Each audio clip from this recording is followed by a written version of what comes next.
दोस्तों, आज पेश है आपके सामने बाज का आतंक। ये कवर चित्र है दोस्तों।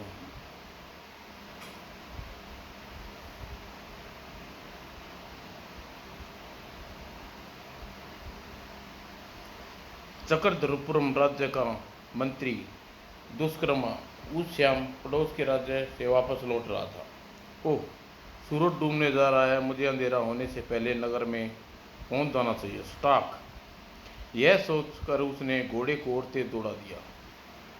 अभी वह नगर से काफ़ी दूर था कि तभी जंगल में आंधी उठती दिखाई दी। अरे, ये अचानक यह आंधी कैसे उठ रही है? लेकिन अभी वह कुछ समझ पाता तभी उसे एक विशाल बाज उसकी ओर झपटा। ओह, यह क्या भला है? ओह, इतना विशाल भयंकर बाज मैंने। अरे, मुझे जल्दी कुछ करना चाहिए, नहीं तो यह बाज मुझे मार देगा। मैं तुझे जीवित नहीं छोड़ूंगा। लेकिन वह विशाल बाज मंत्री दुष्कर्मा को अपने पंजे में उठाकर ले गया। हे भगवान, अब मैं क्या करूं? यह तो मुझे जीवित नहीं छोड़ेगा। बाज दुष्कर्मा को एक पहाड़ी गुफा में ले गया जहां तांत्रिक बाज की प्रतीक्षा कर रहा था। आहा, मेरा बाज शिकार ले आया। अब मैं इसके बदले देवता को बलि चढ़ाऊंगा। मुझे छोड़ दो और आप जो कहेंगे। आपको धन दौलत हीरे आभूषण। मूर्ख, हमें पृथ्वी की इन निष्कृत वस्तुओं का लालच देता है। हम कुछ नहीं चाहिए, बस एक सत्र है, मानव बलि चाहिए। एक सत्र है, मानव की बलि। हाँ, जब सत्रह सत्तर मानव की बलि पूरी हो जाएंगी तो देवता की अद्भुत शक्ति प्रदान करके मुझे कोई जीत नहीं पाएगा। पलक झपकते ही दुष्कर्मा अपनी युक्ति तरीका सोच लिया। यदि मैं आपके लिए सत्रह सत्रह मानव के प्रबंध कर दूं तो क्या आप मुझे मुक्त कर देंगे? हाँ हाँ, क्यों नहीं। लेकिन तुम ऐसा करोगे कैसे? किसी कहीं तुम मुझे धोखा देकर भागने की कोशिश तो नहीं कर रहे? मैं चक्रधरपुरम राज्य का मंत्री हूँ। मेरे लिए प्रतिदिन कुछ लोग पकड़कर आपके पास भेजना कोई मुश्किल काम नहीं है। ठीक है, मैं तुम्हें मुक्त कर देता हूँ। तुम लोगों को पकड़कर जंगल में पहुँचाओ। वहाँ मेरा बाज उन लोगों को उठा कर ले आएगा। लेकिन याद रखना, यदि तुमने कोई चालाकी की तो मेरा बाज तुम्हें महल से उठा लाएगा। तांत्रिक ने उसे मुक्त कर दिया। उसके आदेश पर विशाल बाज ने उसे रथ के पास पहुंचाकर वापस लौट गया। ओह, मुझे नगर पहुंचकर बलि के लिए लोगों का प्रबंध करना होगा। कुछ देर बाद वह नगर की ओर चल दिया और उसी रात लोगों दुष्कर्मा ने एक योजना बनाई। अगले दिन उसने कुछ विश्वसनीय सैनिकों के समीप एक गांव पर आक्रमण कर दिया। जल्दी ही सैनिकों ने कुछ लोगों को बंदी बना लिया। इन्हें ले चलो, इन्हें जल्दी से ले चलो। मंत्री जी हमारी प्रतीक्षा कर रहे होंगे। कुछ देर बाद सैनिकों को उन लोगों ने जंगल के समीप खड़े मंत्री दुष्कर्मा के पास पहुंच गए। मंत्री, हम इन लोगों को बंदी बना लाए। शाबाश, इन लोगों को उस पत्थर के समीप छोड़ दो। बाद इन्हें अपने आप अभी आता ही होगा। और उन लोगों को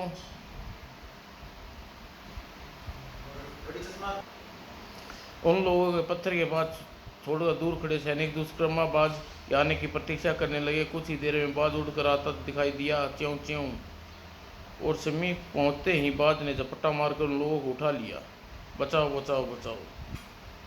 और फिर देखते ही देखते बाज उन लोगों को दूर ले गया। आज का काम पूरा हुआ सूरसेन। कल तुम सैनिकों के साथ लाकर लखनपुर गांव के लोगों को पकड़ कर लाओगे। जो क्या महाराज,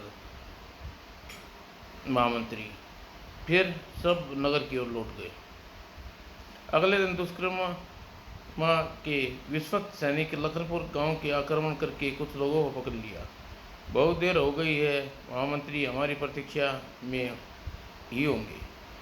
आज एक 8 वर्षीय लड़का दौड़ता हुआ आया और मेरे बापू को छोड़ दे, मेरी माँ नहीं है, अनाथ हो जाऊंगा, मेरे बापू को छोड़ दे। ये लड़के सामने से हट जा, नहीं तो तुझे घोड़े के पांव कुचल देंगे। नहीं, मेरे बापू को छोड़ दो, मैं नहीं हटूंगा। फिर उस लड़के के बापू को नहीं छोड़ा तो बापू नहीं, मुझे मुझे छोड़ दे, मुझे जाने दो। नहीं बापू, मैं तुम्हारे साथ चलूँगा। कोड़े मारो, जल्दी से लड़के को अलग करो, नहीं तो और देर हो जाएगी। तभी सैनिकों ने लड़के को कोड़े की वर्षा करी। बापू बापू, लड़के को बुरी तरह घायल करके सैनिक उसके बापू को ले गए। फिर इस तरह गांव को पकड़कर बाकी बलि के लिए तांत्रिक के पास भेजना दुष्कर्मा सैनिक का कर्म बन गया। लोगों को राजा कनिष्क राज की शिकायत करने आते, लेकिन दुष्कर्मा उन्हें सैनिकों को पिटवा कर भगा देता। हमारे महाराज से पूछना हमें महाराज से पूछना है, हमारे लोग बंदी क्यों बनाया गया है? हमें महाराज के पास जाने दो। नहीं महाराज, किसी से नहीं मिलेंगे, भाग जाओ, नहीं तो तुम्हें बंदी बना दिया जाएगा। लेकिन लोग अपनी जिद पर अड़े रहे। नहीं, हमें महाराज से मिलने जाएंगे। लगता है इन लोगों को ऐसे नहीं मानेंगे, कुछ करना पड़ेगा। कहते ही दुष्कर्मा ने सेना नायक को आदेश दिया, सूरसेन, कत्ल कर दो इन सबको, एक भी बचकर न जाने पाए। और दुष्कर्म के आदेश पाते ही सैनिकों ने टूट पड़े और भयभीत गांव की ओर भागने की कोशिश की, लेकिन आह, मुझे छोड़ दो, आह आह। और कुछ ही देर में महल के प्रांगण में युद्ध स्थल बन गया। अनेक लोग भागने में सफल हो गए और उनके अनेकों को बंदी बना लिए गए। इनको काल कोठड़ी में डाल दो, कल सुबह इनके जंगल में ले जाना। कुछ दिनों में महामंत्री दुष्कर्मा कृत्य चलता रहा। उसके राजा कनिष्क से इस दुष्कर्म के छिपाने की बहुत कोशिश की, लेकिन एक दिन राजा कनिष्क के सामने बात पहुंच गई। महाराज, पूछिए अपने महामंत्री से, गरीब निर्दोष लोगों को क्यों पकड़ा गया है और किस कारागार में रखा गया है वे लोग? इस आदमी की बातें से हैरान कनिष्क राज ने मंत्री दुष्कर्मा से पूछा, दुष्कर्मा सैनिकों सैकड़ों लोगों को किस लिए पकड़ा गया है? महाराज, यह आदमी झूठ बोल रहा है। महाराज, झूठ मैं नहीं, महामंत्री बोल रहे हैं। तभी निष्कर्ष के मस्तिष्क में क्रोध आया और मन ही मन सच्चाई जानने का निर्णय करा। सच्चाई क्या है यह जानने के लिए हम स्वयं राज्य का दौरा करेंगे। हमारे राज्य दौरे का प्रबंध किया जाए। और अगले दिन रथ पे सवार होकर कनिष्क राज्य भ्रमण के लिए निकल पड़े। ओह, कहीं महाराज को सच्चाई न पता चल जाए। मन ही मन दुष्कर्मा आशंकित था, लेकिन उससे पहले ऐसा प्रबंध कर दिया कोई फरियादी राजा के समीप नहीं पहुंच सके और विश्व के सैनिक चारों ओर फैल गए। मुझे राजा के पास जाने दो, पीछे हटो। और उनकी उतावली भीड़ राजा के पास पहुंचने की कोशिश कर रहे थे। ओह, लोगों को अधिक देर नहीं रोका जा सकता, मुझे कोई दूसरा उपाय करना पड़ेगा। और पलक झपकते ही दुष्कर्मा ने सोच लिया, महाराज मेरे रहते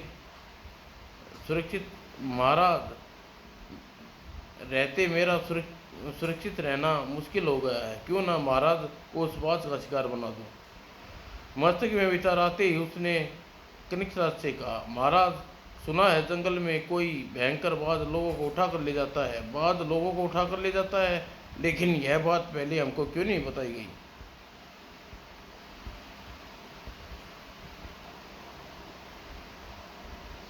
महाराज, कुछ दिन पहले ही मुझे इस बात का पता चला। मैंने सैनिकों को भेजा, लेकिन बाज को नहीं मार सके। सैनिकों को बाज को नहीं मार सके। उस बाज को मारेंगे हम, उस बाज को मारेंगे हम। उसी समय जंगल में की ओर जाएंगे। राजा के आदेश पर साथ ही जंगल की ओर रथ दौड़ा दिया। कुछ ही देर में रथ जंगल के बीच पहुंच गया और तभी विशाल बाज ने आक्रमण कर दिया। और दुष्कर्म के संकेत पर सैनिकों ने बाज को मारने का नाटक किया, लेकिन भले बाज के पास से गुजर गए। कनिक राज ने बाज को मारने के लिए बहुत कोशिश की, लेकिन बाज अबाल विवाह न कर सके और कुछ देर बाद संघर्ष के बाद बाज राजा को पंजों में उठाकर ले गया और राजा को देखते ही देखते बाज दूर ले गया। बाज की आंखों से ओंजल होते ही दुष्कर्म अपनी सफलता पर मुस्कुराया। साथियों, बाज हमारे रास्ते का सबसे बड़ा कांटा दूर कर दिया है। अब हमें रानी और नन्ही राजकुमारी को रास्ते से हटाना है। हम वापस महल की ओर लौटो। और महल पहुंचते ही दुष्कर्म ने रानी जयवंता को बाज के संघर्ष की कहानी सुनाते हुए बताया, महारानी, मैंने सैनिकों को और बाज को मारने की बहुत कोशिश की, लेकिन बाज महाराज को उठाकर ले गया। नहीं, ऐसा नहीं हो सकता, तुम झूठ बोलते हो। महारानी, यदि आपको मेरी बात पर विश्वास नहीं तो सैनिकों से पूछ सकती हो। और फिर रानी ज्योत्सना ने कोई प्रश्न करने से पहले सैनिकों ने एक स्वर में किया, जी हाँ महारानी जी। भयंकर बाज हमें सबने महाराज को उठा कर ले गया और हम कुछ न कर सके। यह सुनते ही रानी बेहोश हो गई। तभी ओ रानी जी बेहोश हो गई। राजवैद्य को बुलाइए। सैनिकों, तुम राजवैद्य को बुलाने जाओ। राजवैद्य चिकित्सा से रानी को जल्दी होश आ गया। रानी जी, विपत्ति के समय आप धैर्य नहीं खोना चाहिए।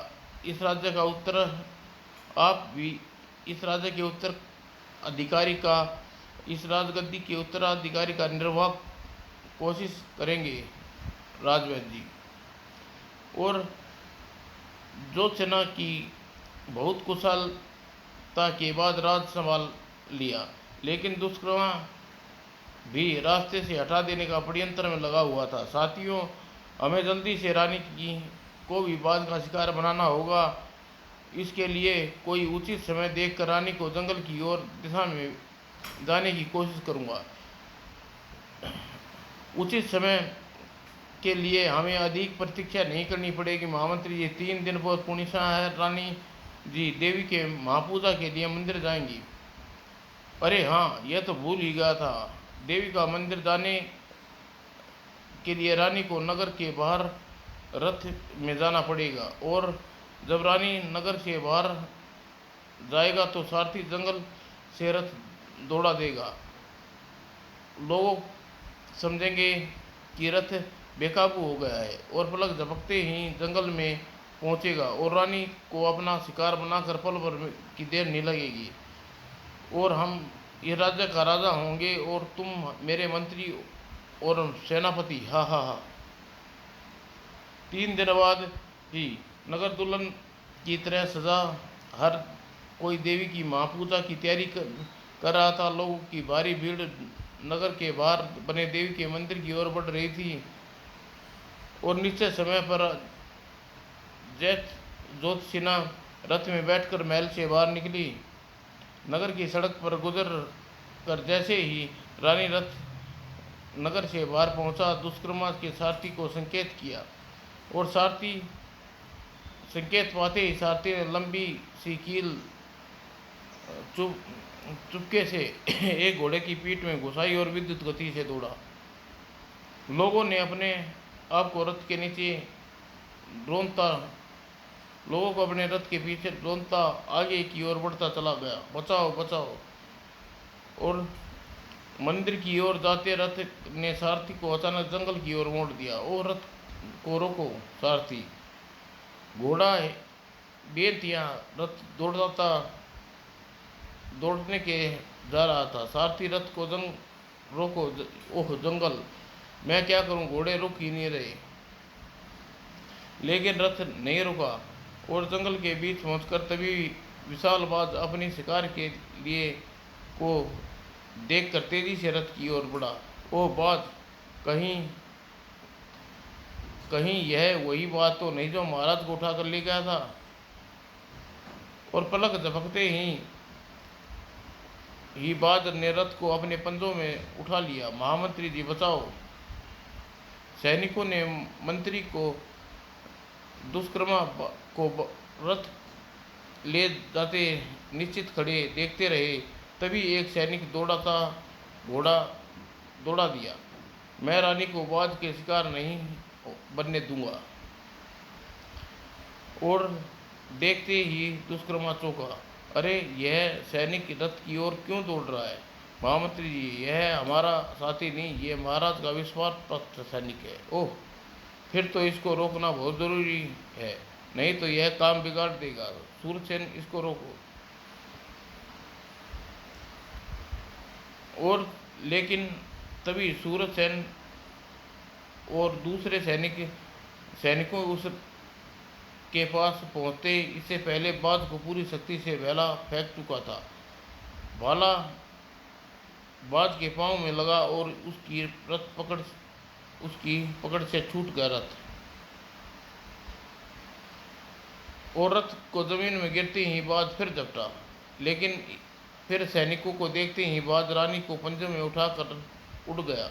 ओह, मैं नियत था, अब रानी को कैसे बचाऊं? बचाओ।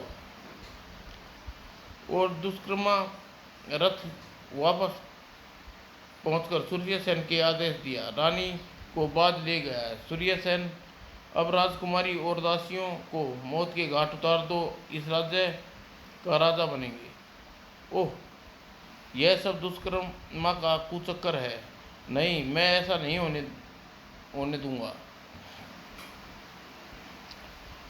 और यह सोते सैनिक तेजी से आगे बढ़ा और एक सैनिक को तलवार झपटकर सूरसेन से भिड़ गया। देशद्रोही गद्दार कुत्ते, तुझे जीवित नहीं छोड़ूंगा। और दूसरे सैनिकों ने दुष्कर्मा को और उस सैनिकों को झपटते से अपना घोड़ा दौड़ाया और एक पलक झपकते ही राजकुमारी को उठाकर ले गया। दुष्कर्मा जोरों से चीखा, दौड़ो, उसका पीछा करो, राजकुमारी को लेकर भाग रहा है, दोनों को मार डालो। सैनिकों ने बेध्यान सा घोड़ा उसका पीछा किया, लेकिन उसे पकड़ने में सफल नहीं हो पाया। बाज द्वारा रानी को उठाकर ले जाने के बाद दुष्कर्मा राजा बनने की कोई रुकावट न थी। और कुछ दिनों बाद दुष्कर्मा धूमधाम से राजगद्दी बैठ गया। राजा दुष्कर्मा की जय हो। राजा बनने के बाद भी दुष्कर्मा भगोड़े की सैनिकी की जगह जगह खोज करते रहे, लेकिन उसका कोई पता न चला। महाराज, हमने पूरे राज्य का चप्पा चप्पा खोज लिया है, उस सैनिक और राजकुमारी का कुछ पता नहीं चला।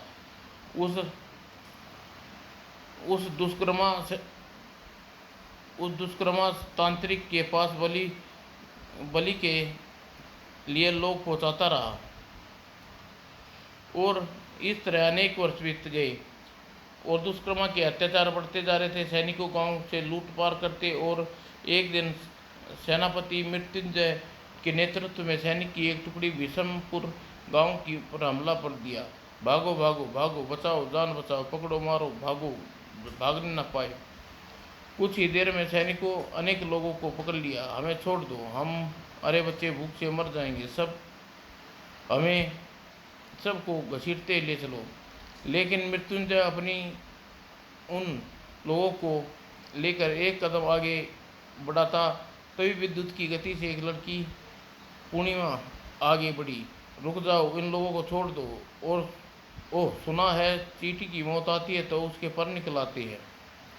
यह क्यों बोलते हो सैनिकों? चींटी हाथी को भी मार देती है। ओह, आज हम चींटी का कमाल देखेंगे। और कहते हुए मृत्युंजय कमर पर लटकी कोड़ा खोला और वह पूर्णिमा पर हमला किया, लेकिन कोड़े को कसकर पकड़ लिया हूँ। और तभी पूर्णिमा जोर से झटका दिया। नीचे गिरते ही मृत्युंजय तलवार लेकर पूर्णिमा की ओर तेजी से बढ़ा, लेकिन तब तक वह भी एक सैनिक की तलवार झपट चुकी थी। तेरी मृत्यु मेरे हाथों लिखी है, मुझे मरने से पहले अपने जीवन के लिए भगवान से प्रार्थना करो। दोनों एक दूसरे से भिड़ गए, लेकिन कोई किसी से हार मानने को तैयार नहीं था। कुछ देर बाद पूर्णिमा के एक भरपूर वार ने मृत्युंजय की तलवार टूटकर जा गिरी। ओह, मेरी तलवार अब मुझे अवश्य मार देगी। तुम सोच रहे होगे निशस्त्र देखकर मैं तुम्हें मार दूंगी, लेकिन मैं ऐसा नहीं करूंगी। यह दुष्कर्म तो तुम और तुम्हारा राजा दुष्कर्मी ही कर कर सकता है। वह क्रूर और अत्याचारी के साथ साथ साथी हो। अगर तुम्हारे माता पिता को पकड़ कर ले जाए तो तुम और मौत के घाट उतार दे तो कैसा लगेगा।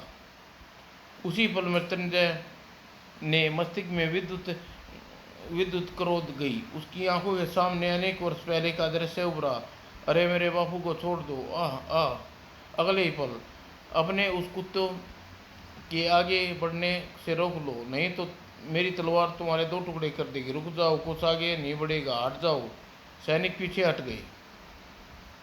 पूर्णिमा की बातों से उसके सीने में सोए ज्वालामुखी को सुलगा दिया और वह एकाक कह उठा, तुम चाहो तो मुझे मार सकती हो। मैं अपराधी हूँ क्योंकि मैंने क्रूर और अत्याचारी राजा का साथ दिया है, लेकिन अब मैं किसी बेगुनाह का रक्त अपने हाथों से नहीं बहाऊंगा और कभी नहीं। अपने मैं तुम्हें अब गुनाहों का एहसास हो गया, मेरे लिए यही बहुत है। मैं तुम्हें छोड़ देती हूँ। पूर्णिमा ने उसकी गर्दन से तलवार हटा ली। मृत्युंजय के आदेश दिया, जाओ, इस गांव के पकड़े सभी लोगों को छोड़ दिया जाए और हम किसी को अपने साथ नहीं ले जाएंगे।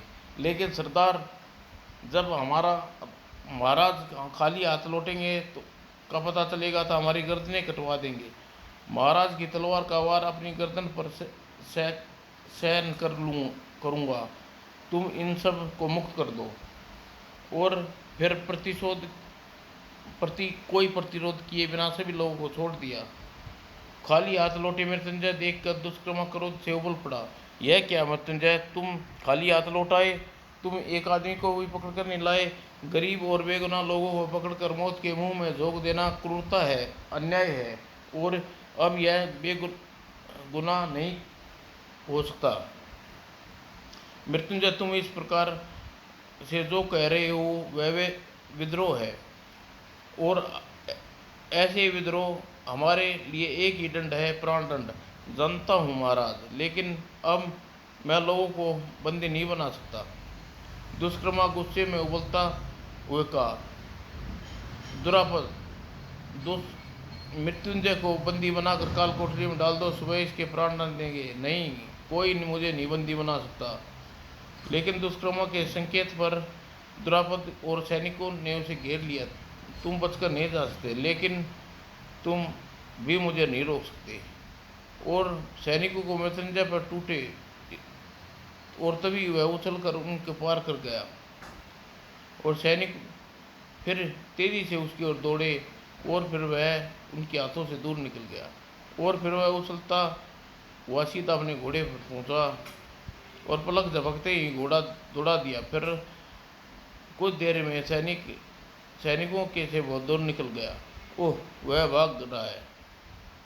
और बहुत देर तक उसका पीछा करने के बाद सैनिकों ने उसे रोका नहीं तो घायल अवश्य कर दिया।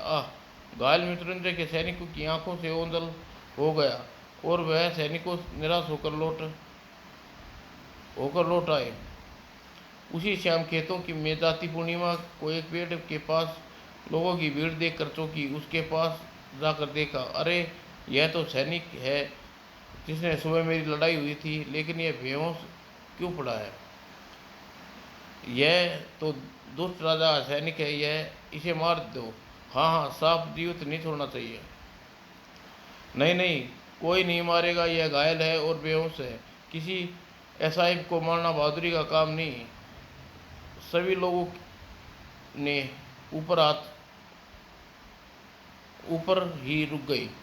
पूर्णिमा, तुम हमें मत रोको, हम इस दुश्मन को जीवित नहीं छोड़ेंगे। अवश्य ही यह दुष्ट राजा सैनिक हमारा शत्रु है, लेकिन इस समय यह मौत के संघर्ष कर रहा है और इससे पहले मौत के हाथों से बचाना लेना चाहिए। किसी ने विरोध नहीं किया। लोगों ने सहायता से पूर्णिमा उठाकर गांव में ले आई और वैद्य चिकित्सा के उसे होंसा गया। भाइयों, मैंने दुष्ट राजा का साथ छोड़ दिया है। अब मैं उस राजा के सैनिकों से आपकी रक्षा करूंगा। नहीं, यह सच नहीं है। तुम राजा के गुप्तचर और धोखे से मरवा दोगे। मैं सच कह रहा हूँ, मेरा विश्वास करो। दुष्ट राजा ने मुझे क्या पुरस्कार दिया है?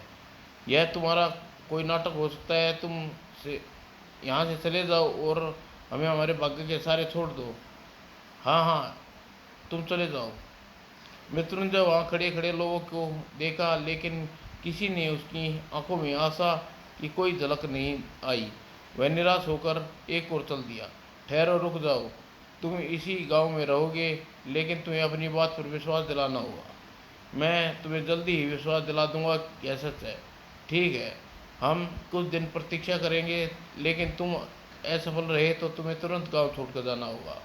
फिर भी मृत्युंजय इसी गांव में ठहर गया, लेकिन अपनी बात का प्रमाण देने के लिए मृत्युंजय को अधिक दिन प्रतीक्षा न करनी पड़ी। शाम को बंदी बना लाशों को भागने न पाए। अभी अभी सैनिक कुछ ही लोगों को पकड़ पाते, तभी मृत्युंजय ने आगे बढ़कर उन्हें रोक लिया। रुक जाओ, मैं किसी को पकड़कर लेने जाने नहीं दूंगा। अच्छा हुआ तुम भी यहाँ मिल गए। अब तुम मौत के घाट उतारने के लिए हमें कहीं और नहीं जाना पड़ा। एक पल में सैनिकों ने उसे घेर लिया और खचा खचा खचाक। तभी अचानक पूर्णिमा वहाँ पहुंची। अरे, यह तो मृत्युंजय अकेला ही सैनिकों से लड़ रहा है। अगर इसकी सहायता न की गई तो सैनिक इसे मार डालेंगे।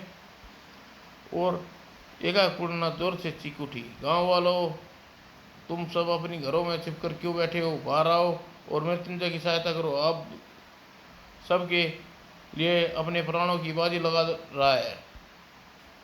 पूर्णिमा की पुकार ने जादू सा कर दिया और सब लोग लाठी, भाले, डंडे लेकर सैनिकों पर टूट पड़े। एक भी बचकर न भाग नहीं पाए। सैनिकों ने अनेक सैनिकों को मार डाला और अपनी अपनी जान बचाकर भाग निकले।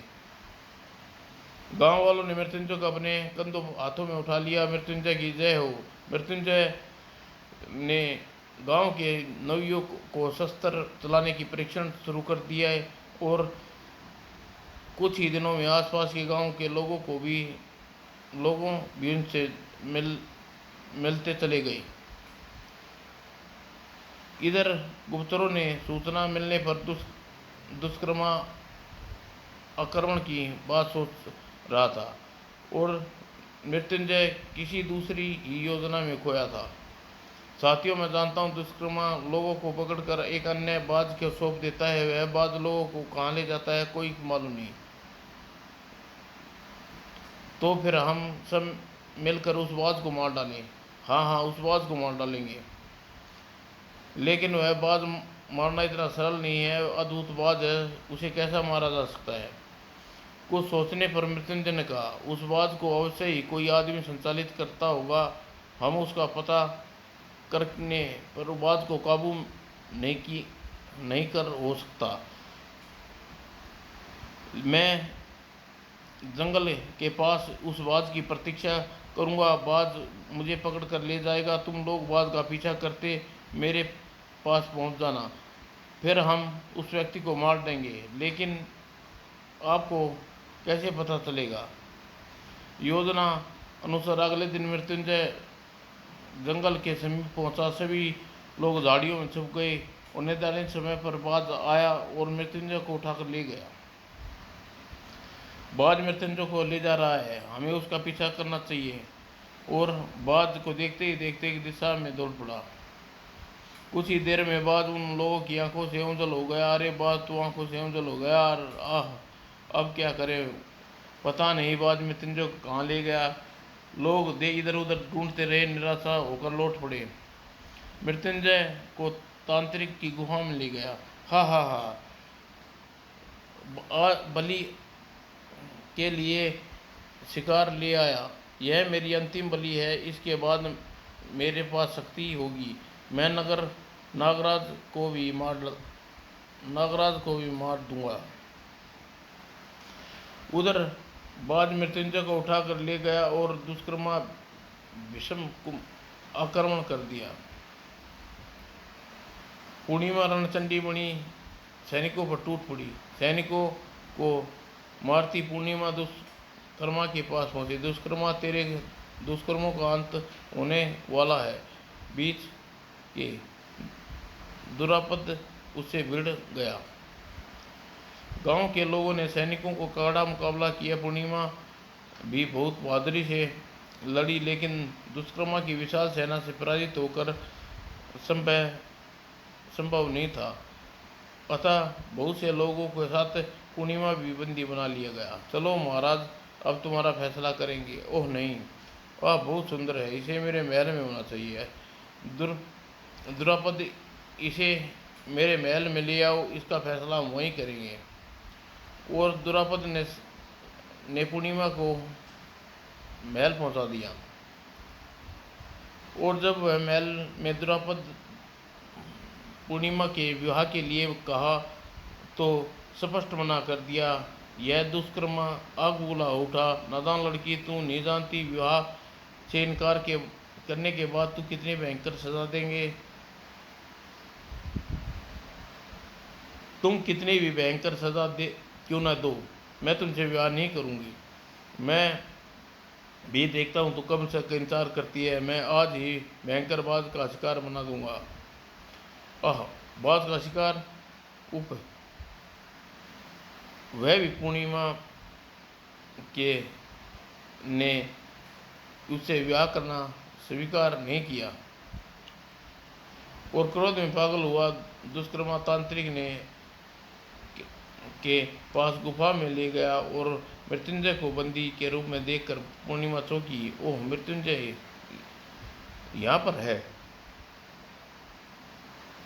अरे दुष्कर्मा, पूर्णिमा को पकड़ लाया है। मैं ये लड़की से विवाह करना चाहता हूँ, इसलिए यह इनकार कर रही है। लड़की से मेरा विवाह करा दो, यदि इनकार करे तो बाज की शिकार बना दो। राजन, कल सुबह मुझे अंतिम बलि देनी है। बलि के बाद तुम्हारा ये लड़की से विवाह करा दूंगा। और वह दिन दुष्कर्मा पूर्णिमा के साथ लेकर नगर में लौट गया। और रात को गुफा में कैद मृत्युंजय अपने जीवन की अंतिम घड़ियां गिन रहा था। उधर नागलोक में राजा नागराज नीलमणि गुप्त स्त्रों की सूचना से परेशान हो उठा। ऐसा नहीं हो सकता, वह दुष्तांत्रिक नागलोक की अंतिम बलि देने के बाद हम सर्वनाश कर देगा और इसी समय पृथ्वी के लिए प्रस्थान करना चाहिए। और नागराज नीलमणि ने पृथ्वी की ओर प्रस्थान किया। नागराज नीलमणि ने गुफा में पहुंचकर मृत्युंजय से तांत्रिक भैरवनाथ की कहानी सुनाते हुए कहा, यह भैरवनाथ 1017 बलि देकर ऐसी शक्ति प्राप्त करना चाहता है जो मेरी अदृश्य मणि के प्रभाव से नष्ट कर सके और फिर मुझे मारकर नागलोक का राजा बन जाए। इसलिए इस दुष्ट की अंतिम बलि पूरी नहीं करने दूंगा। युवक, यह मणि ले लो और इस मणि की सहायता से तुम पर कोई भी रूप धारण कर सकते हो। मृत्युंजय उसकी बातों में कुछ संदेह हुआ और उसने कहा, आप स्वयं मणि की सहायता से नागनाथ को क्यों नहीं मार देते। यह मणि मेरी व्यवस्था है। नागों के देवता वसुकी का वरदान के कारण मैं स्वयं अपने स्वार्थ के लिए यह मणि का उपयोग नहीं कर सकता। तुम मानो अगर इसका उपयोग कर सकते हो। मृत्युंजय ने कोई प्रश्न नहीं किया और मृत्युंजय ने नीलमणि को अदृश्य मणि अद्भुत मणि लेकर मृत्युंजय ने कहा, हे नागों की अद्भुत मणि, मुझे नागों के रूप में परिवर्तन कर बंधन मुक्त करो। और अगले ही पल वह नाग के रूप में परिवर्तन हो गया और कैद से मुक्त हो गया। मणि की सहायता से मृत्युंजय ने वास्तविक रूप में परिवर्तन हो गया। अब तुम जल्दी से जाकर दुष्ट का अंत कर दो। मृत्युंजय तांत्रिक के पास पहुंचा और देखते ही बुरी तरह चौंका। ओह, यह बाहर कैसे आ गया। मुझे देखकर हैरान मत हो नागनाथ, इसलिए मैं तुम अधिक समय तक हैरान नहीं रहोगे। अच्छा, तो तुम मेरी वास्तविकता जान गए हो, लेकिन अब तुम मेरी शक्ति से परिचित नहीं हो। अपनी शक्ति का प्रदर्शन करने का पहले तुम्हें जीवन का अंतिम पल गिनना शुरू कर दो। यह कहते हुए मृत्युंजय ने उस पर झपटा और भयानक नाग में परिवर्तन हो गया और दोनों भयंकर युद्ध चल रहा था, लेकिन कोई पराजित नहीं हो रहा, पराजित नहीं हो रहा था, तभी ओह मेरी तलवार, अब तुम्हें मेरे विष से कोई नहीं बचा सकता। लेकिन नागनाथ के विषैली पुकार का मृत्युंजय जला पाती वह अदृश्य मणि ने कहा, ये नागों के देवता देवता वासुकी की मणि, अब मुझे त्रिमुखा नाग बनाकर मेरे शरीर में कलकुट विष भर दे। इतना कहते ही अगले ही पल त्रिमुखा नाग के रूप में परिवर्तन हो गया। वो त्रिमुखा, इसके लिए यह त्रिमुखा का रूप कैसे परिवर्तन हो गया, यह कोई भाग कर अपने प्राण बचाने चाहिए। और वह नाग निकल कर अब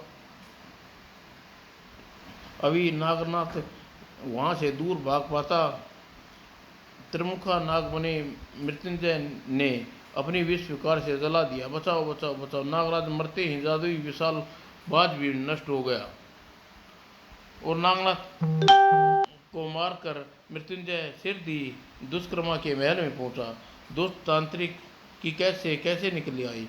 तांत्रिक को मारकर बेचारा अपनी अंतिम बलि भी पूरी नहीं कर सका और मेरे हाथों मारा गया और तुम्हारी बारी है। तुम तांत्रिक को कभी नहीं मार सकते, तुम झूठ बोल रहे हो। अगर तुमने ऐसा किया होता तो मेरे हाथों बच नहीं सकोगे। कहते हुए दुष्कर्मा मृत्युंजय पर हमला कर दिया और दोनों में भयंकर युद्ध छिड़ गया कि कोई किसी से हार मानने वाला नहीं था। दुष्कर्मा बहुत सैनिक उसकी ओर उसकी सहायता के लिए भागे आए, लेकिन सैनिकों को अकेले लड़ना संभव नहीं है। एक बार फिर त्रिमुखा नाग में परिवर्तन होना चाहिए। और अगले ही पल मृत्युंजय अदृश्य मणि की सहायता से त्रिमुखा नाग का रूप धारण कर लिया और उसने दुष्कर्मा को जलाकर मार डाला। दुष्कर्मा को जलकर मरते ही मृत्युंजय फिर से वास्तविक रूप में परिवर्तन हो गया और चक्रधर प्रमुख लोगों के दुष्कर्मा की मृत्यु का समाचार लगा तो उसकी खुशी की लहर दौड़ गई। मृत्युंजय ने अपना राजा घोषित कर दिया। मृत्युंजय की जय हो।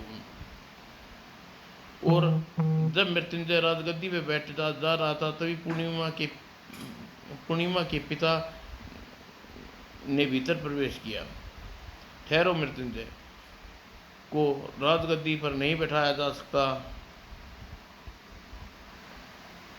राजगद्दी की उत्तराधिकारी पूर्णिमा है। पूर्णिमा को राजगद्दी की अधिकारी, तुम क्या कह रहे हो?